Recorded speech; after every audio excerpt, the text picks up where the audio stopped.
Hola. I think we have a very special speaker tonight and a very special treat because we have a fellow FENG member who's going to speak to us, and that is Heather Kelley. And she has a wealth of experience, and I think we can learn and benefit from not only her experience, but what she's going to talk to us about tonight. Heather Kelley began her career as a franchise consultant in July 2017 after 25 years working as a finance executive. So she has over 6 years of experience being a franchise consultant. As a consultant, what Heather does is she helps professionals leave the corporate rat race and start their own business. And Heather's last corporate job was as the director of finance for the Westin in the St. John. And Heather's career was in finance transformation, blending finance and technology. So that's her wheelhouse. But the interesting thing, I think, when we were talking before our meeting, is that Heather has a wealth of experience internationally abroad.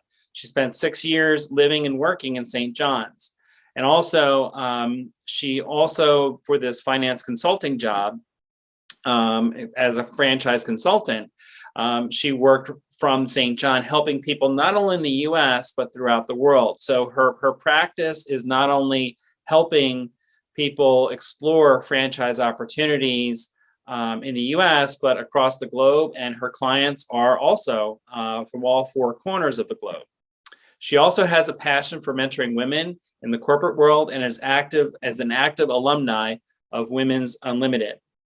She also gives back and provides financial services and grant writing services to nonprofits on the island of St. John in the Caribbean. Heather and her husband, Joe, currently reside in Scottsdale, Arizona. Their daughter, Kelley, is a sophomore at ASU studying biomedical. So without any further ado, I'll ceder la palabra to Heather. Heather, take it away. Thank you, David. That was a great introduction. So I'm going to talk to you today about franchising.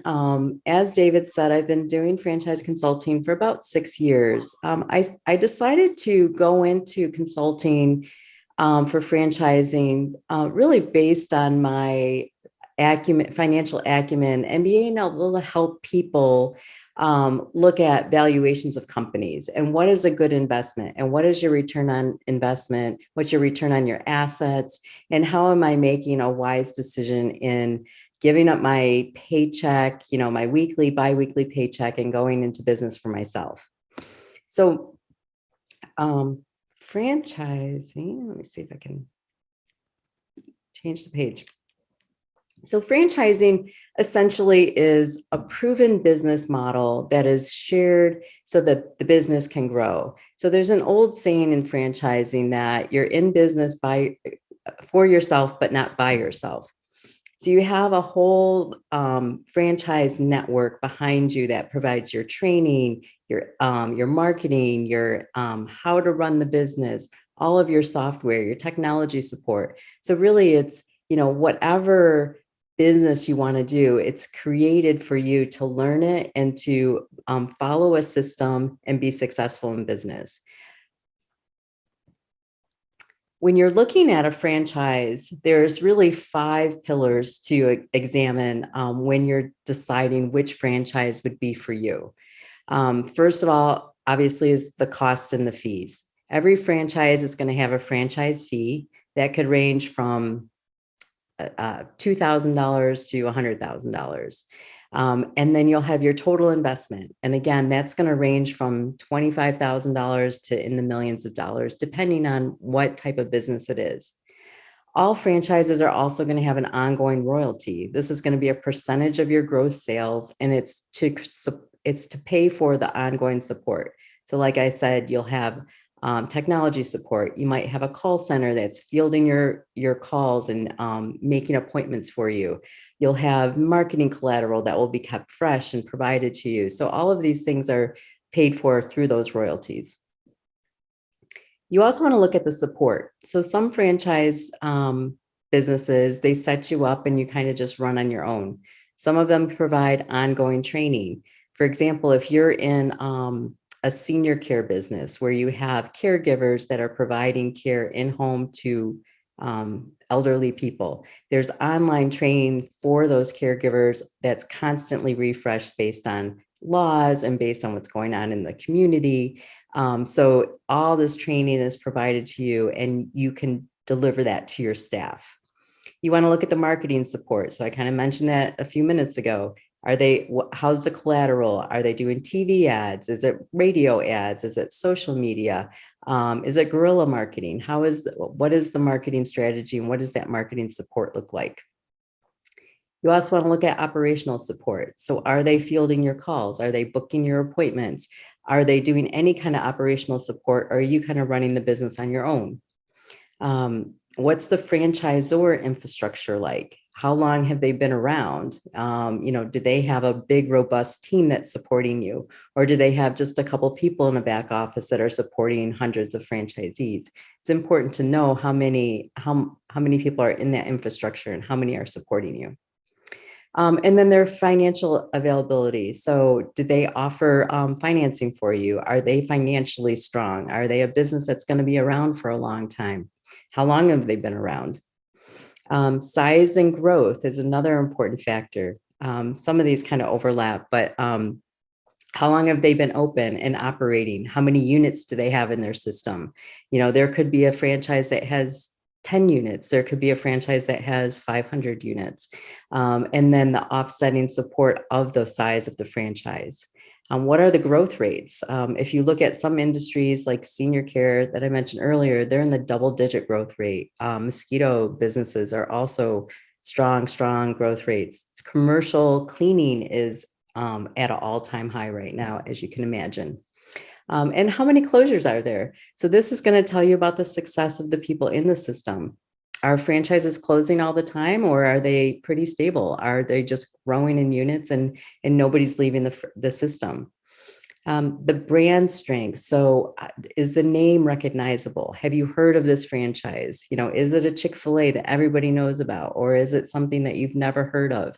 That brand strength has a lot of value to it, and that there's going to be a premium paid for that value. Again, the size of the system, how many years they've been in business, and how many years they've been franchising. A lot of businesses start off independent, and maybe they're independent for 5 or 10 years before they decide, hey, I can repeat this, and I can teach people how to do this, and I'm going to start franchising. Finally, their personal financial strength. You'll get a copy of their audited financial statements as part of your due diligence process. And it's important to look at that. Look at the balance sheet. Make sure they're not heavily leveraged. See how strong they are as a company before you invest and sign a 10-year agreement, which is the typical length of a franchise agreement. When people think about franchising, most of the time people think about food. And as you can see from this chart, food is not the majority. Quick service restaurants is going to be your fast food restaurants. That's about 25% of the industry. Your full service restaurants are only another 4%. And then you have some retail at 20, but the majority of the businesses are going to be services, home businesses, commercial businesses. So food is not the biggest player in this network. And honestly, food has the lowest margins. If you're going to services and you go into commercial and residential services, those margins are much stronger than food. You don't have the obsolescence. You don't have a lot of employee turnover. There's lots of reasons why I prefer other things than food franchises. So there's many types of franchises. Not only is there different industries, but there's different types. You can have home-based businesses. You can have multi-million-dollar home-based businesses. It's a misnomer that if you're working out of your home office, that it's not a substantial business. There are many home-based businesses that can scale quite considerably. Mobile would be the next level, where you're going to have a vehicle with your equipment in it. That vehicle is going to have a wrap on it or a magnet with your website, your logo, your phone number. It also works as an advertising advice when you're driving around town and you're in your mobile vehicle with, you're providing your services. You may have an office space. This is be the next level, just in a medical office or just a commercial office space. It could be industrial. These are things like pet pet daycare or boarding centers usually are in industrial, or automotive type businesses are in industrial areas. And then finally, you have your high-end retail, which is, again, what most people think about when they think about franchising. I found this really interesting, these numbers. There's over 780,000 franchise units across the US, and there's 8 million people employed by franchising. And these are US numbers. I apologize for that, but just to give you an idea of the scope. And then there's over 3,000 different franchises. Now, franchising, if you're working with a reputable franchisor, they're going to take you through a pretty methodical process. They're going to take you through an education process that lasts about 4 to 6 weeks, depending on how quickly you go through. But this is important. You should really spend the time to get full transparency about the franchise, how to be successful, what a day in the life looks like, what you're getting yourself into before you make any decision. It starts with an introductory call where it's basically a two-way interview. They're interviewing you because franchises want you to be successful. They don't want to bring on people that they don't feel has the skill set or can be successful in this type of industry. You're interviewing them because they're your support system. They're going to be providing your training, your marketing, your help desk, maybe your call center, depending on the services that they provide you. So it's a two-way interview to decide, does this even make sense to move forward? The next thing you'll do is you'll talk about unit economics. What are your KPIs? How am I driving my business? What are the things I'm paying attention to make sure that my business is growing and being successful? And how quickly am I going to ramp up to a profit? You'll next go through an FDD. A FDD stands for Franchise Disclosure Document. Every franchise is required by law to submit an annual franchise disclosure document. It goes hand in hand with tax filings. So that disclosure document will optionally provide franchise or financial information for the different franchisees in the system. These are averages, so it's top, middle, bottom, how successful they're being. It's going to break down within that document, which is about 200 to 300 pages long. It will break down that investment by line item. It will tell you if there's any litigation happening in the system. It will give you a name and number of all of the franchisees in the system. It will tell you how many closures there are. So a lot of the information you're looking for during your due diligence will be provided to you in this franchise disclosure document. You'll then go into territory review. So you'll look at your territory and you'll look at the map. And the map, the franchisors have software that when you pull up that territory, it's going to give you the demographics. So it's going to tell you how many people are there, how many married couple, how many single people, what are the ages, what is the income level, how many people own homes, how many people rent homes, how many businesses are there, how many hospitals are there. Depending on what business you're looking at, it will provide you all those pieces of demographic information so that, again, you're going in knowing what your market looks like. And you're actually negotiating that market with the franchisor right there on the spot. So you can kind of expand and contract that market as you like. All franchisors will have certain thresholds that you meet, like maybe it will be a population of 200,000 equals one territory. So you'll have to stay within those guide rails, but you'll be able to work with your territory. Also, part of step 4 is validation. What validation is your opportunity to talk to other franchise owners. So this is a really important step. You want to talk to other owners, see what their feelings are about the franchisor. How long did it take them to get their first client? How long did it take them to be profitable? Do they enjoy the system? You know, what would they change if they wanted to? How are they finding their employees? You can pretty much ask the other owners whatever you want. They could choose to not answer, but most of them are pretty open. They want to bring people into the system like them, and they want the system to grow and be successful as well. The next step is discovery day. That's where you're going to go to the corporate office and meet your support team.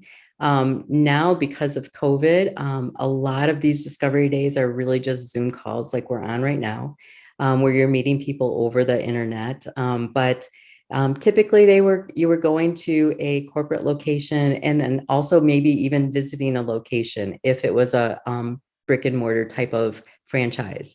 You spend the day, meet the team, talk about final things that might not have been covered. A lot of times, this is where they'll talk about charitable causes and other just stories about the business itself. After that, you would be invited to join the franchise and then sign the franchise agreement.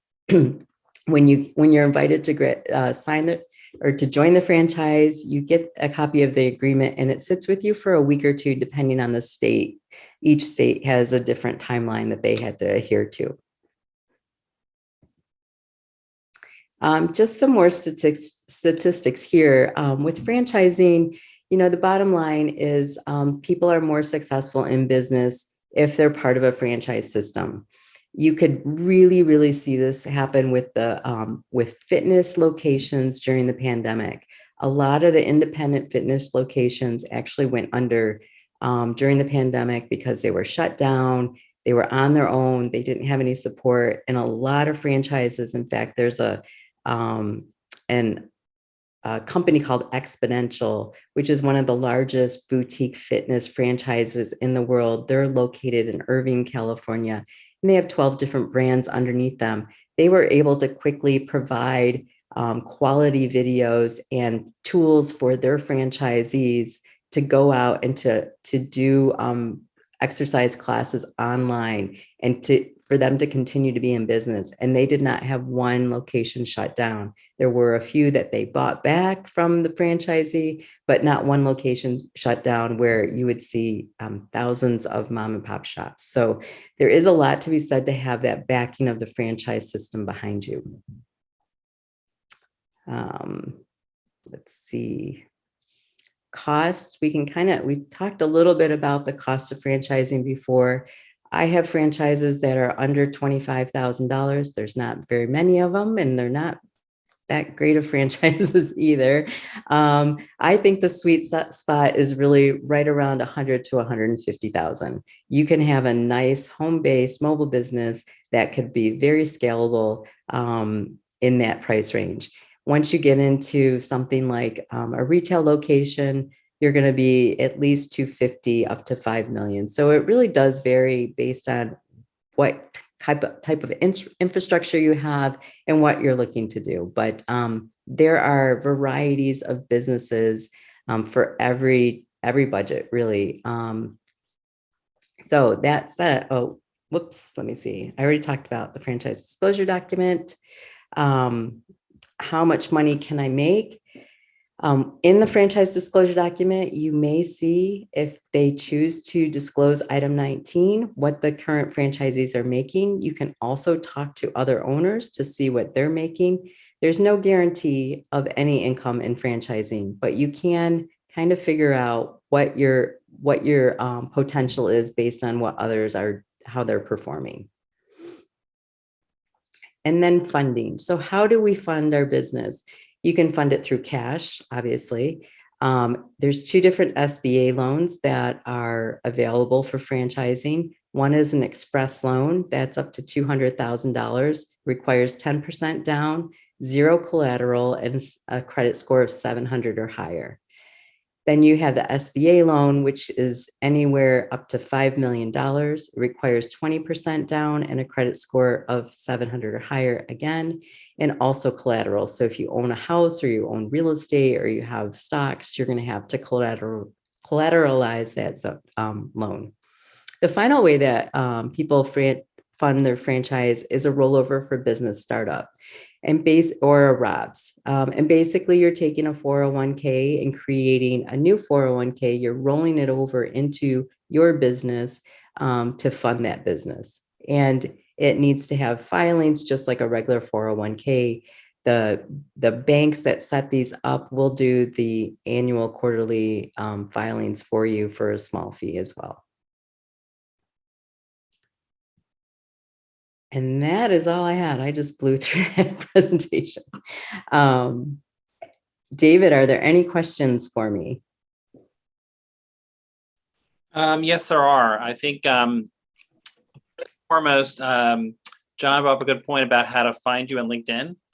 And then Liam, I didn't know if I pronounced your name correctly, which I think is an interesting question. Heather, what franchises have you picked up for yourself? What franchises have I picked up? I don't own any franchises, but actually what I do is part of a franchise. So I'm with a brokerage house, which is just like a franchise. Okay. I guess as a follow-up to that question, I guess, and maybe it's so dispersed, the portfolio of franchises that are out there, but I guess what is the most, is there a most common or most frequent, or what is the highest, what is the franchise that's most popular, I guess? Have you been able to see that? Is there a trend where you can see like, this is like, I think you spoke to the fact that service industries are kind of the sweet spot, and the sweet spot is, I guess, between, I forget what the range is, up to 150 or 200,000 is a sweet spot. What is, I guess, the industry that's kind of the sweet spot, like service industries, elder care, things of that nature? There are a lot. It really depends on the person. So when I meet with somebody, one of the first things I do is provide them with basically an assessment, and it gives me insight into their leadership style, their sales style, their cultural fit. And so I look at those things and I decide, and then also their income goals, what their budget is, all of these factors. So I will say that there are a number of industries right now that are super hot. Senior care is one of them. So the model is people want to stay in their home. Children are living further and further away from their parents. The society is aging. It's called the silver tsunami. So these services there's more demand than there is availability, services available. So that market is double-digit growth every single year, and it will be for the next decade or so. Home services. So with the pandemic, we've seen a huge surge in home services. People are in their homes. They're not eating out as much. They're not traveling. So they have a lot more discretionary income, and they're sitting around looking at their floors and thinking, oh, I really don't like my floors, or I really don't like my kitchen, or I really want to paint my house. So we've seen a huge, huge spike in home services, and those are home-based mobile businesses. So they're relatively inexpensive to get into, great technology support, and you can make those pretty substantial businesses. I mentioned mosquitoes. Mosquitoes continue to spread disease. This again was impacted by the pandemic. People are in their home, quarantining. They want to go outside. They don't want to be bit up by mosquitoes or ticks or any kind of bug. And so those services have really skyrocketed as well. What else? Commercial cleaning and home cleaning. So really, people want to be sanitary and make a safe workspace for their employees. So commercial cleaning is also very, very hot right now. Believe it or not, boutique fitness is making a comeback. It just kind of started within the last 6 months, with states now being back to being open, and people having that fear of going into a big box fitness location, like, a Gold's Gym or a Planet Fitness or one of those, because they can't possibly be kept as clean because they're so large and there's so many people going in and out the doors. So you're seeing more and more people flock to boutique fitness, and you can, if you had a small boutique fitness, 1,200 square feet, cost you about $300,000 to invest.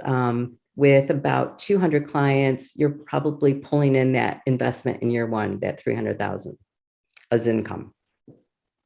Okay, thank you. That was a long. Did that answer your question? It's a huge, franchising is a huge thing, and there's a lot of different industries to get into. So yeah, it sounds like really the best way is for people to have a conversation with you. But we also do have another question.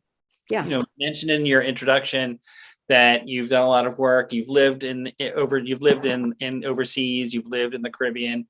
You have international background, and you've helped, franchisees internationally. And we have a question: what international franchise do you suggest for Latin America? I would bolt on to that question. Do you have franchisees who have, for example, a business in Mexico or where they live?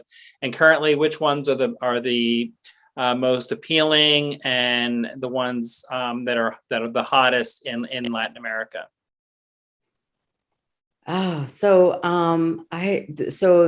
There's a couple that I really like. One is a renovations company. Where it's more like project management. This is a big international company that you're managing massive projects. Also commercial cleaning, where you're going in B2B. This is a B2B type model where you're meeting with different businesses, and then you have the actual cleaners or the trades as subcontractors working under you. So you're providing that service for all of the kind of worker bees without having them work for you. The thing when it comes, so internationally, if you're looking at a US based business, I would say the thing that you stay away from are things that you're going to rely on them for inventory, like food type concepts, because then you're going to want, that's going to have to be shipped to you. And if they're US based, it's not going to work out very well for you. So these are concepts that don't really require that inventory, that might have specialized equipment. Another one I have is it's like a renovation for all kinds of materials. So you could be going into a doctor's office and fixing the beds, or you could be fixing boats, or you could be, fixing the plastic or the vinyl or the leather. So there's lots of franchises that actually apply. Senior care is another one that those are, again, very international. I would say, since I am US based, the franchises I work with are mainly headquartered in the US. I do have a few that are headquartered in Australia. I have one in Ireland.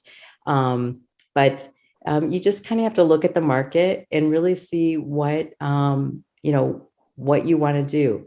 A lot of franchisors are also willing to go to a market for somebody who will take on multiple units. So if you said, hey, there is a big need in Argentina or Brazil for some kind of service, you could have that conversation. I could have that conversation on your behalf with the franchisor to see what their appetite is to expand into Brazil or Argentina.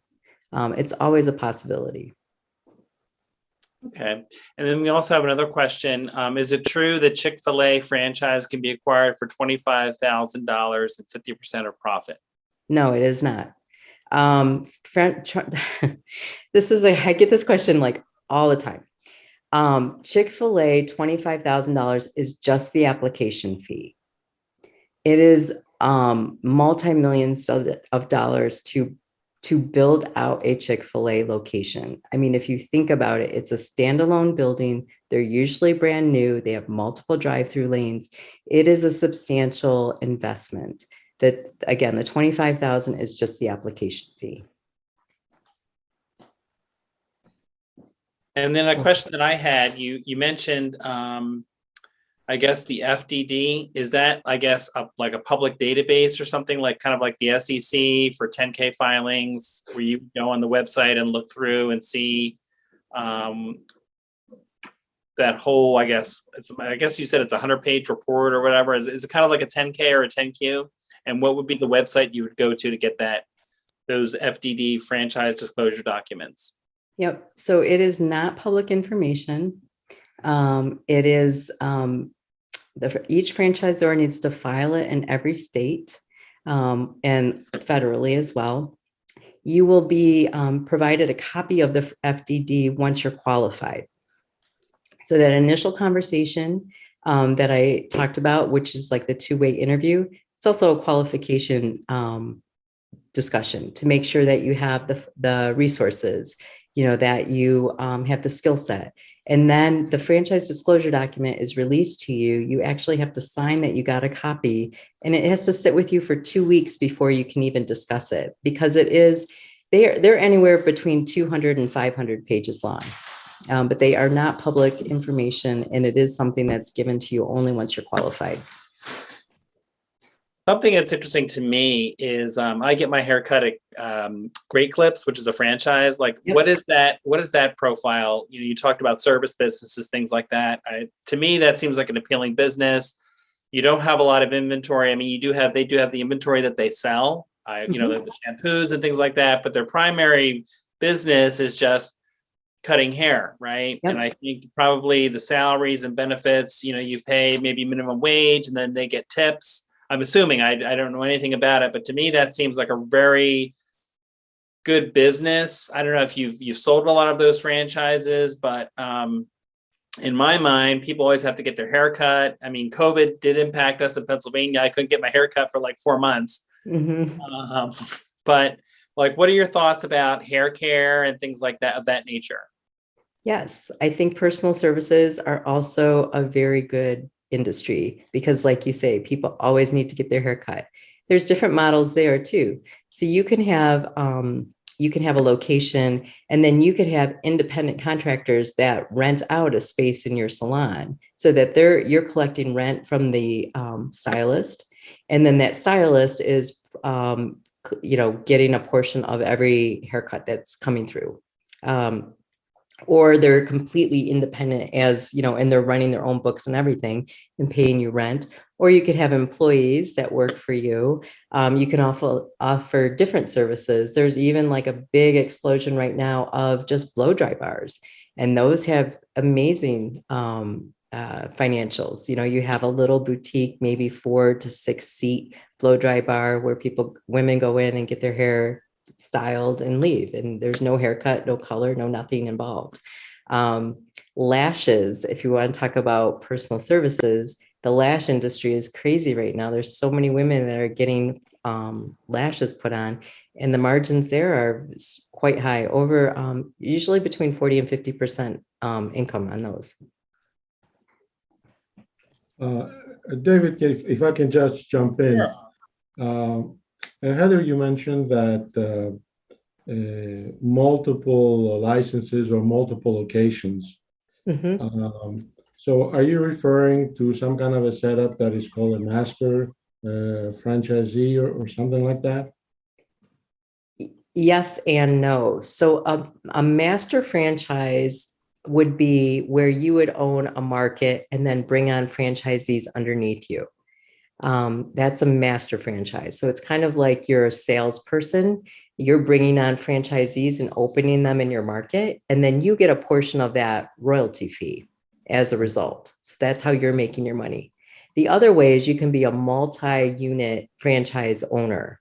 So you could go into a market and say, I'm going to personally own 5 locations, right? Okay. And then you would have a manager run each of the locations, and you would oversee them as an executive. So both ways are something that's really appealing for international expansion. Yeah. So I guess it could also work out that a combination of the two, that you would be the master franchisee that would bring to Brazil or some location, to some country outside the US. And then you will be running 1 or 2, and then the rest you will be selling to. That happens all the time. Yes. So you can have your own franchise and be a master as well. Okay.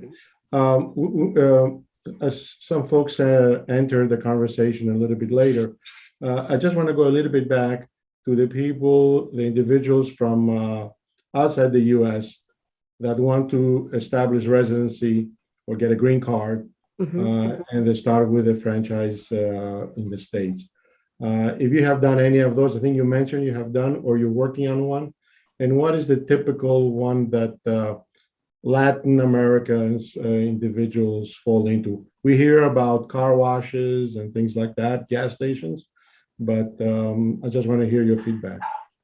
Yeah, the ones that I've worked on have been really in home services, so have been really a lower cost franchise. And the reason why is because I think a lot of times when people come in on the E2, they tend to pay cash for that franchise. They pay for it all up front. So they're paying, it's like a $150,000 or $200,000 investment is with the people that I've been working with.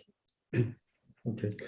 And my last question, I promise, David, is the executives from the FANG, mostly financial background, or 99% financial background. What type of franchises do they usually seek, or is a better fit for them because it has a certain profile. You're number oriented, you're not that outgoing, your typical finance CFO individual. Yeah. So a lot of, I would say real accounting types tend to go with a semi-absentee model. I will say that FANG members are a little bit more risk averse, right? So they love having that paycheck come in and want to start a business, but don't want to give that up. So they'll go into a semi-absentee model where they're overseeing the business maybe 5 or 10 hours a week, but they're paying somebody to run that business on a full-time basis. It gives them the business ownership without fully moving away from their corporate position. But what I work to is that, the goal is to eventually replace that income, feel comfortable that your business is going to be successful enough to support your lifestyle, and then eventually move, to that, maybe open a second location or expand your territory or something like that. But that's what I see. And it can be a variety of different businesses. Right. Okay, great. Thank you. Yeah. David, And you know what? Just sorry. one other thing is, like, you would think most people would go into accounting or tax businesses, and they don't. They want to do something completely different. So, for example? well, so I have like a number of accounting, tax, franchise businesses that when I talk to somebody who's has that accounting background, I will show it to them and they'll be like, no, this is my opportunity to do something completely different. It could be a flower shop. It could be home services. It could be a hair salon or a massage place. So usually they want to do something very different. Oh, interesting. Very interesting. Mm-hmm. I would think they would want to do an H&R Block tax preparation thing. But not really. No, they want to run away from that usually. Okay, great. Thank you. I guess a question I have is very interesting. We hear a lot about the Great Resignation. And so, yes, a lot of people want to ride off into the sunset, do something different. But to me, especially with service businesses or all of these businesses, I think a really huge risk in my mind is turnover. And you're managing employees and things of that nature. How do you handle that? Or I guess the franchise or provides you with support and things of that nature. But to me, like salary costs, things like that. When I think of ChickfilA, again, I always go to ChickfilA. I see a lot of young people, like teenagers working there. So they're probably working part-time. But yeah, is that a big component of as well, as far as the employee risk and turnover and things of that nature? Or how do you handle that, I guess? And actually right now, I'll speak to it right now. This just popped in my head. Where I am in Pennsylvania, I see signs all over the place looking for people. Yep. And again, thinking of food as the franchise, that we all think about, but yeah, everywhere you go, you see ads for, we're hiring, and we have inflation. So how is that whole wage pressure and employee turnover? How does that impact one of these businesses? And is that a huge risk? Yeah. So labor is an issue right now. And so what I'm showing primarily are businesses that require just a couple employees, right? So I'm talking less than 5 employees to have a really robust business. Food, another reason why I don't really like to show food. Not only are the margins lower, but you have that big labor issue, right? So you need a lot more staff in the food industry. In home services, you don't. You need a couple people. In any kind of professional or personal services, you need as many people as you have locations. Like I have an IV drip bar that's really great, and you need 2 people to run the whole facility. So it's I'm showing things that have fewer employees so that you're mitigating that as much as possible, because it just is the time that we're in. One thing that I am showing in the industry, though, which is interesting, is a lot of hospitality workers. So people that were in the conference centers, these big conference locations that would throw these massive business conferences, those people are out of work because those aren't happening anymore, or they're happening a lot less. And so they're moving over to like a caregiver. They're being trained and providing services to people in their homes. So not only are you seeing a lot of openings and a lot of vacancies, you're also seeing a lot of people changing what they want to do for their careers. So, yeah. So to me, I wouldn't go into anything right now that you would need a lot of employees, because it's to have two and to keep two is a lot easier than to have 100 and try to fill those positions. And I apologize. You mentioned an IV trip bar. What is that? Yeah, an IV intravenous drip. So Okay. yeah, people go there and get like it could be like vitamins. It's also for people that have like cancer treatments that need to have certain fluids therapy provided to them. It could be for fitness reasons, but yeah, you need one RN and somebody that works the front desk, and that's it. Now, Heather, when you talked about financing, and I think it's the Small Business Association, is that what is the SBA stand for? Yes. Okay. Or administration. Is it an association or administration? I'm not sure. What SBA? Yeah. It doesn't matter. It doesn't really matter. I mix them up too. Yeah, but thinking about the bigger models where you need more than 250,000 when you're getting into the millions, and not necessarily retail, can these be financed by seed money from investors like angel investors?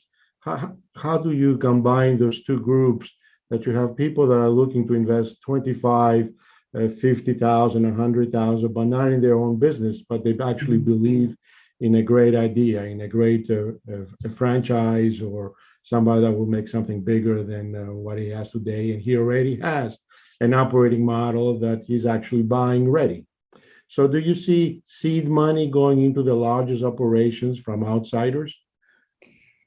Only when it's coordinated by the person who is purchasing the franchise. So there are a lot of organizations that you can go to, especially if you're a minority or a women-owned business. There are a lot of organizations. I work with a couple of different investor firms, frankly, that they just invest in the businesses and hire people to run them. So yeah, that would be, I would consider that almost cash, because you're given, and you have investors that you're working out on the side to how you're going to pay them. Are you going to pay them back? Are they going to get an interest payment? Are they getting part of the profits? It's kind of an independent contract on how they're funding their business. But I do see people do that. Not very often, but I do see that happen. But how do you see the master franchisee for that is actually giving the license? They welcome that, or they prefer to have individuals? It doesn't make a difference. It doesn't make a difference to them. No. Okay. Understood. Okay. Thank you. You're welcome. Okay, I don't see any more questions in the chat box. Does anyone else have any questions that they want to share, or concerns? Or it sounds like a very interesting opportunity. David, Bruce has a question there at 7:45. Oh, sure. Bruce? Where's your read it? I'm sorry, I didn't see it. Go ahead. No worries. Heather, yeah, thank you for your time today. Just was wondering how you get paid, and what are your fees at a general level, and then also for somebody exploring the concept of franchising, are you billing by the hour for exploratory work up to a point of decision, or how do you work with clients? Yeah, so I work as pretty much like an executive recruiter. So you would pay me nothing. I get paid if you move forward with the franchisor pays me. I represent my clients and I represent the best of them. And, And to me, there's some people I work with for years before they move forward. But yeah, my services are at no cost. So it's an executive recruiter model, real estate model, however you want to call it. But yeah, I only get paid if a deal happens. Okay, great, thanks. So you can look me up and I can help you out. All right, I might be shooting you an email. Yeah, you should. Yeah. Okay, these are excellent questions. Does anyone else have any questions they'd like to raise?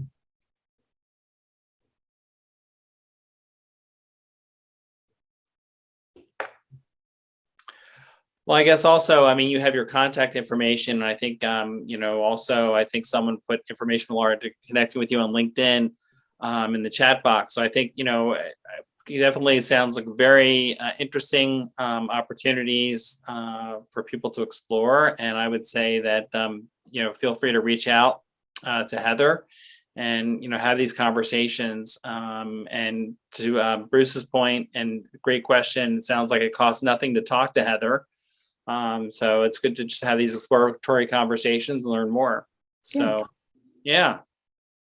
I don't know if Heather, you have any closing remarks you'd like to give, or if anyone of the board members will have any closing remarks, or Charlotte, also as the FANG HQ board member, if you have any closing remarks.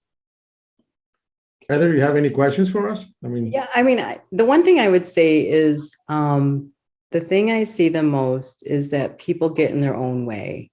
So there's a lot of individuals that want to start their own business, but are so used to that paycheck and have that fear factor and just, can't get over it. But the reality is the most wealthiest people in the world are business owners. You're building an asset, you're building a legacy.